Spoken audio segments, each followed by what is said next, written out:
Welcome to DC Insiders, where we bring you sharp views about global issues with relevance to Taiwan from the political capital of the world here in Washington, D.C. I'm your host, Wenchi Yu.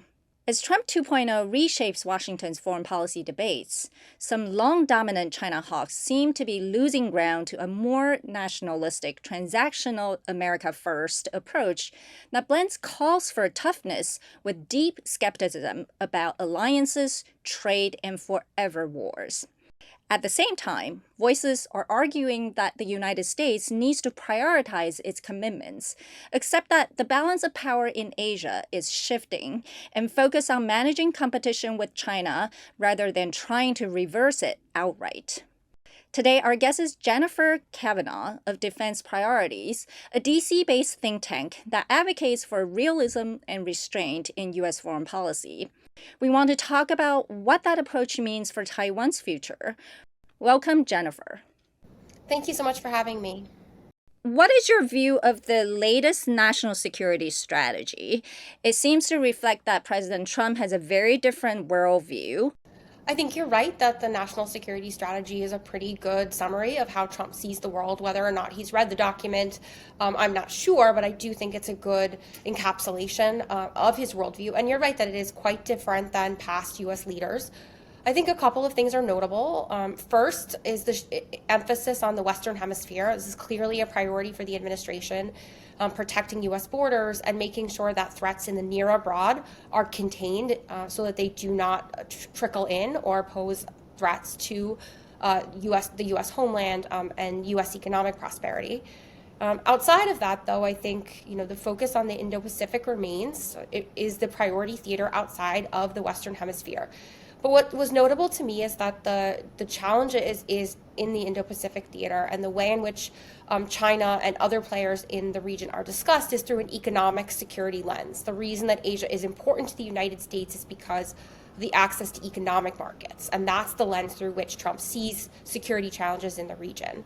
How should Taiwan adapt? Because it actually has quite some language about Taiwan, and it says more than semiconductor sort of powerhouse status, but it really is on the first island chain, and then it splits sort of the two theaters. If it's true, I mean, in my memory, it's almost like the first time that the U.S. so clearly articulates Taiwan's strategic and geographic interests to the U.S. Does that mean anything?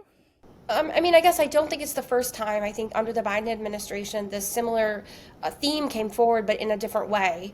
The emphasis on Taiwan's strategic importance was something that the Biden administration, people like Eli Ratner talked about in congressional testimony. I think what was notable to me, though, is that the importance of Taiwan and its geographic location and its economic importance were forefront. The reason that it's important is because of access to key waterways and to key markets in the region.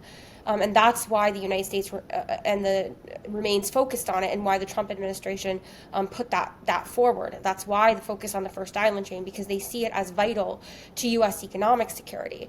I do think that from Taiwan's perspective, a key theme here, though, is that the administration is focused on burden shifting, not burden sharing, burden shifting. They're expecting allies to take on the bulk of their own security and defense. And that's true of all allies and partners, not just those in Europe, and certainly Taiwan would be included. And that's a shift from past administrations, and something that Taiwan should take seriously, because I think not doing so would risk the administration's support. The administration is clear, and in the national security strategy, it comes through clearly that the United States will maintain its current policy towards Taiwan of strategic ambiguity, but recognizes that the costs of defending Taiwan were China to attack could be too high for the U.S. to bear on its own. So it really is incumbent on Taiwan and other allies and partners in the region to make it so the United States could defend Taiwan at a reasonable cost. So, what does that mean for what we would call the traditional China hawks? If this administration is advocating for burden shifting, Does that mean the traditional China hawks are losing influence in the United States? Well, I do think that right now the China hawks in Washington have less influence on Trump than some of the other constituencies. Part of that, I think, is this focus on economic security and a real desire to have a stable economic relationship with China. The Trump administration came in pretty hard with their initial Liberation Day tariffs, and it didn't work out that well. The costs reverberated onto the United States, and I think they're very hesitant to push in that direction again. They're looking instead to stabilize that relationship, to find mutually beneficial deals. And I think increasingly recognize China as a geopolitical peer. And that is important for how the administration thinks about working with China. They want a stable relationship in which the two powers can coexist. China was not described as sort of the threat that the Biden administration often described it in its own strategic documents, and I think that's very important. Now, things can shift.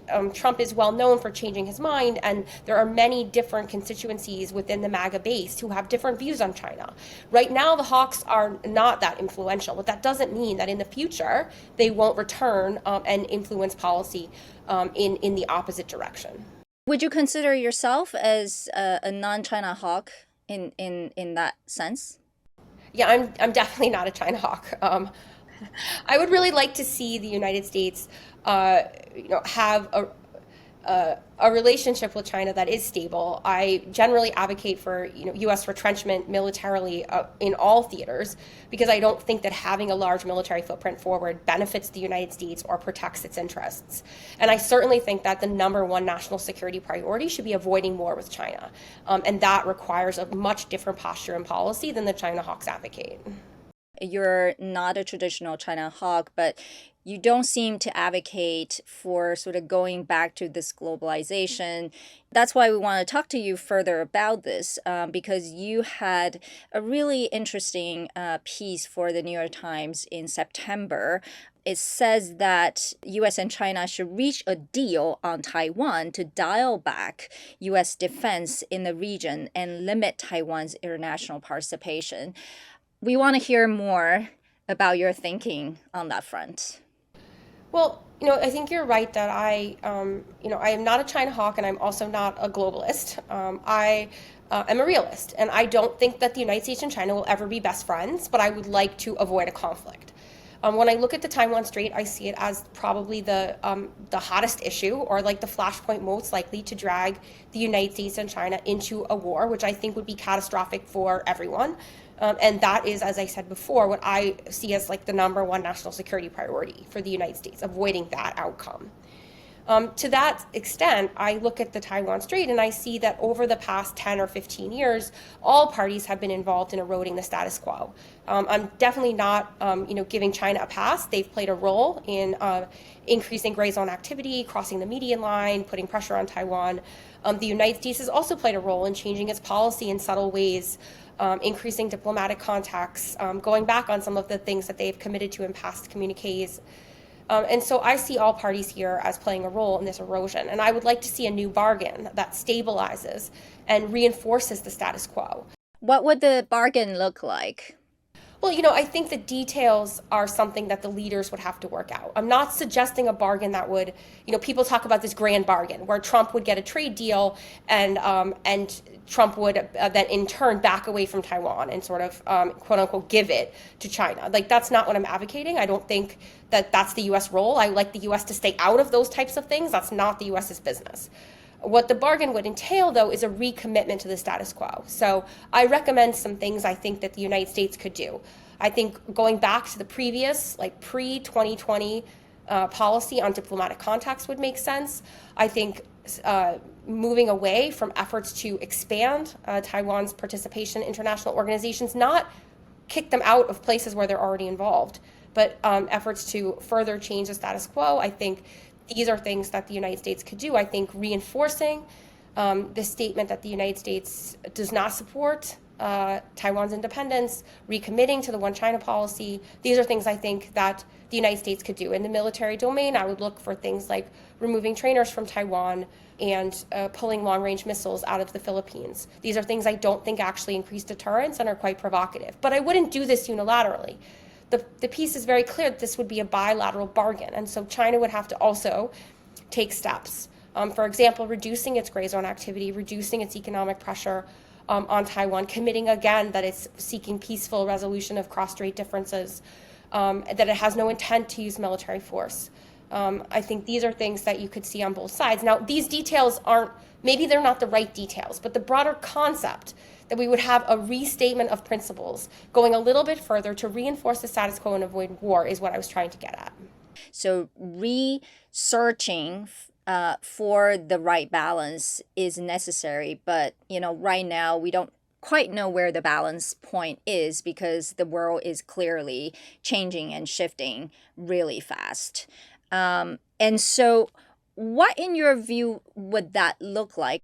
I mean, I think this gets to my broader view of U.S. strategy in Asia, really. And I think, right now, the United States, going back to at least the Biden administration, has made clear that it sees China as what it calls the pacing threat.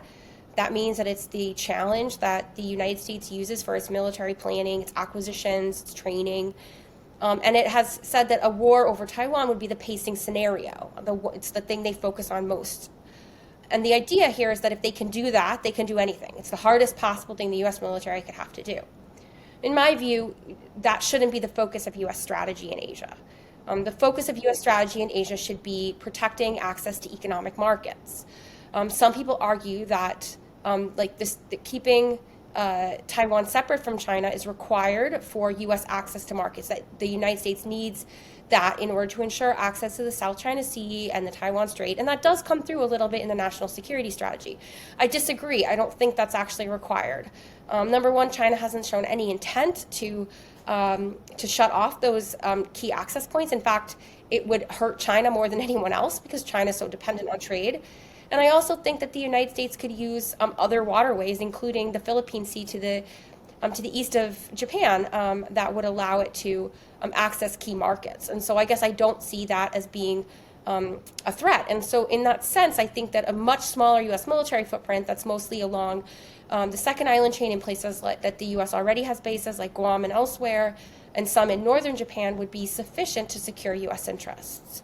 And I think that those types of moves would be things that would rebalance the theater and, in my view, reduce the risk of war. So what is your view of the Trump administration's defense budget? In my view, the U.S. defense budget is far larger than it needs to be. I believe that the U.S. could secure its vital interests with a much smaller military footprint and a much smaller military. I think you could cut U.S. force posture in Europe, in Asia by like a third or half. And it wouldn't just be to bring them home. It would be to cut the force structure, to reduce the size of the military. Now, cutting Europe, I think everyone is almost on the page now. In terms of cutting Asia, where would you want to cut it? Dan Caldwell and I did a global posture review of our own. We're still waiting for the actual one to come out, but we did our own in the summer. And we lay out like what changes we'd like to see over 4 years. But I think, over a longer term, I think I should be clear that I'm not advocating overnight. I'm not advocating that these changes would happen quickly, certainly not by the end of the Trump administration. But, over the next 10 years, I think the United States could guarantee its own security interests by withdrawing all the forces from South Korea, or most of them, at least half of them from Japan. And that would be most of the forces in the theater. So you could cut force posture by, as I said, a third or a half, and still secure U.S. interests. And that would then trickle down to less demand for expensive platforms, including combat aircraft and ships. Like, I don't think the Navy needs to be bigger. The only thing I would maybe spend more money on is submarines. And so I think there's lots of room for massive reductions in the U.S. military budget. That said, I guess I have low confidence that these things are going to happen in the near term. The U.S. military industrial complex is very strong. There are very powerful special interests in the defense contractors, foreign governments, Congress, that all push for this bigger and bigger defense budget. So I guess I'm a little bit pessimistic that the changes that I would like to see are going to happen, but I'm going to continue to argue for them. But what do you think about this argument that in this case of Taiwan, which is quite interesting because of the Taiwan Relations Act, that the U.S. is required to always give Taiwan military assistance. In that case, it's not really sort of, you're still having a big budget for that, but it's to make sure Taiwan has the capability to defend itself. So what is your view of that? Like, should there be more arms sales and military assistance to Taiwan? So it's, like you said, burden shifting, or you have other thoughts? I mean, sure. I mean, arms sales don't impact the U.S. military budget. I wouldn't necessarily increase like grant-based military assistance. That would be given, not for free. But I think arms sales should continue. And I guess I don't see meeting the criteria of the Taiwan Relations Act as something that really drives the U.S. military budget. It's pretty broad, and I think it's open to Congress and the president to interpret whether or not they're meeting the criteria. Arms sales could continue. Taiwan could purchase them. I don't think that has any long-term implications for the U.S. military budget. And I think in terms of, that also states that the U.S. must maintain the capability to prevent changes by force. And I think that also is open to interpretation what that requires. So I guess I don't see the Taiwan Relations Act as something that places significant demands that would require maintaining such a large military budget. And if it did, I would advocate changing the Taiwan Relations Act because I don't think it's in U.S. interests to have such a big military posture forward. And as I said before, I don't think that defending Taiwan should be the focal point of U.S. military strategy globally or in Asia. How do you see Taiwan's increasing its own defense budget, and now even President Lai has announced its intent to build this T-dome idea, and the special budget of 40 billion US dollars to boost again its military capabilities. Do you think that's a good thing? I think it's important for Taiwan to understand that it will be its own defense, that'll be its primary source of security. So, and to that extent, increasing its defense spending makes perfect sense, and it should do so. I'm skeptical of the T-dome idea, just like I'm skeptical of the Golden Dome idea, because I don't actually think it's implementable, and I think the technologies are unproven. It could end up being a really costly a waste of time. So I guess I'm skeptical of that, and I think Taiwan would be better off investing in like asymmetric capabilities that are much cheaper. In terms of what it means for cross-state relationship, I mean, I don't think China will like it. But the question is it enough to cause them to invade when they otherwise wouldn't? And I guess I don't think so. I think China's military capabilities are quite overwhelming, and they feel quite confident. So the only reason that I see for China to move militarily towards Taiwan is if it felt like some window was closing. And I don't really think Taiwan increasing its defense spending will do that. Now, moving on to what Secretary of War Pete Hegseth recently said, that the U.S. loses to China in all war games. In the past X number of years, 10, 12, 15, the Pentagon has a perfect record in all of its war games against China. We lose every time. Is that your understanding as well? Or he's sounding alarm in order to mobilize more defense resources? Well, Pete Hegseth said that in November of 2024, which was before he was Secretary of Defense and didn't have access to the war games that he's referring to. So I guess I'm not really sure what his statement is based on. I think that the reality is that the war game outcomes tend to be more mixed.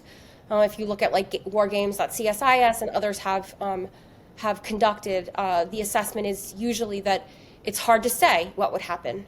That the U.S. has some advantages, that China has some advantages, that a lot depends on what Taiwan is able to do for itself, and that the most likely outcome here is going to be some kind of stalemate. The first 30 days will pass, and China probably won't achieve its objectives in that time frame. Everyone will be out of their most expensive missiles, and then it's a war of attrition. And then it's sort of which country has the bigger industrial base or is able to mobilize industrial resources if the U.S. is able to get allies on its side. So I guess From what I know, I would push back on that assessment. I think that was quoted in this Overmatch series that the New York Times put forward, which I found to be like quite alarmist and really just a bumper sticker or like sales campaign for more military spending, which is antithetical to my view of U.S. security and U.S. interests.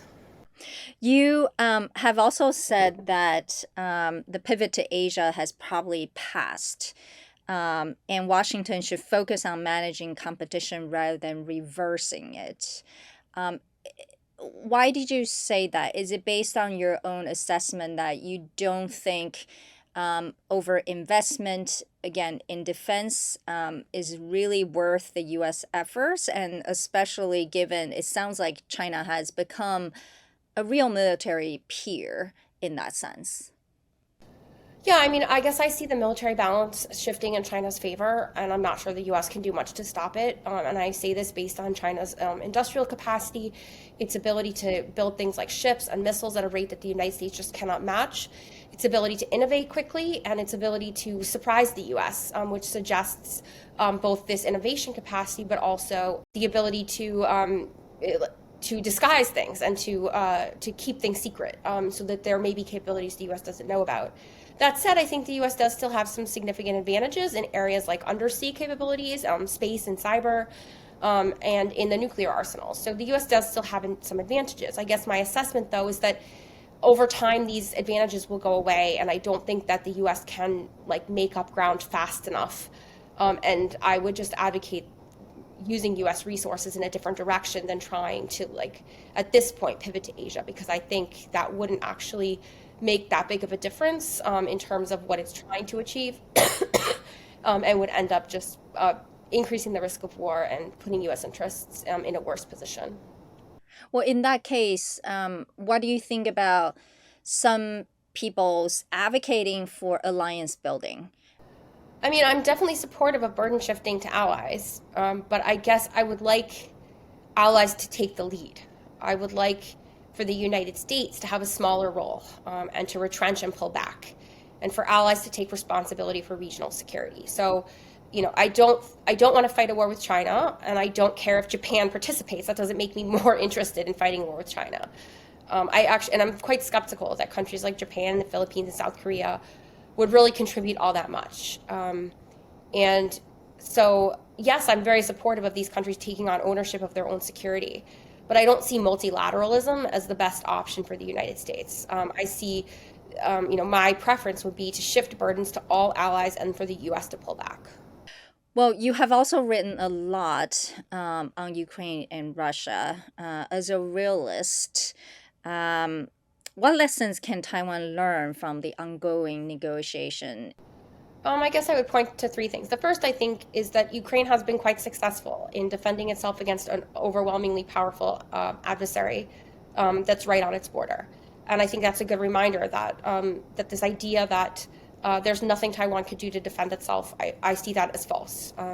I think democratization of military capabilities, the ability to mass produce cheap technologies that limit air superiority and sea superiority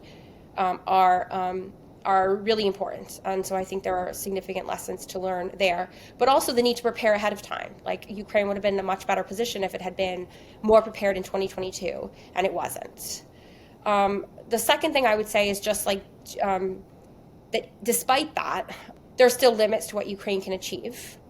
And some question whether or not different diplomatic choices before 2021 would have prevented this war in the first place. A different geopolitical relationship with Russia, for example, disavowing NATO membership.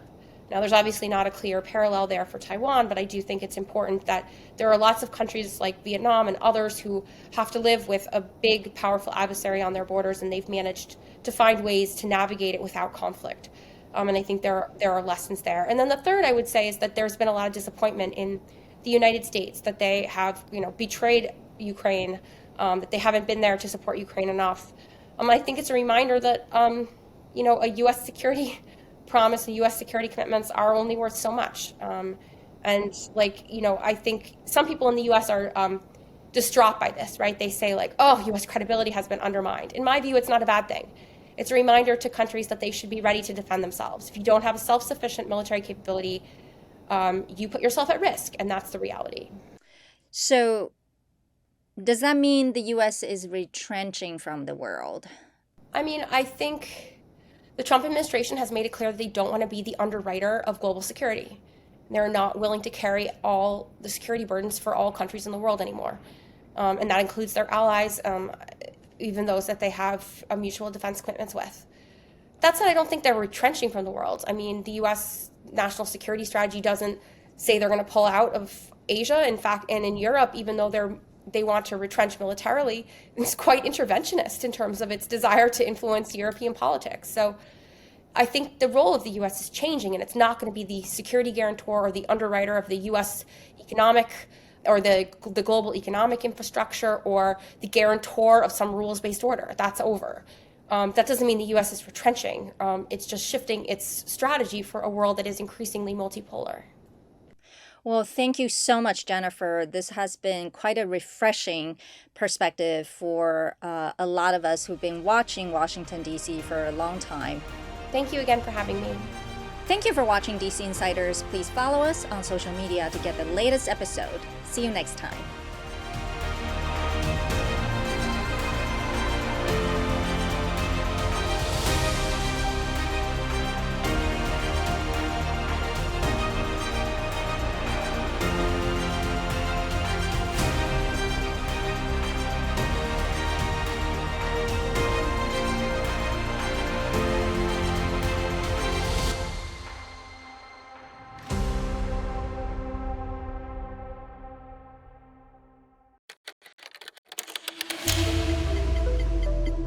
How does Taiwan stay on the forefront of innovation in a world of uncertain tariffs, wars, and shifting geopolitics? Get answers and more from award-winning programs to exclusive Mandarin dramas. Download the TaiwanPlus app to any device today. No ads, no bias, just facts. TaiwanPlus.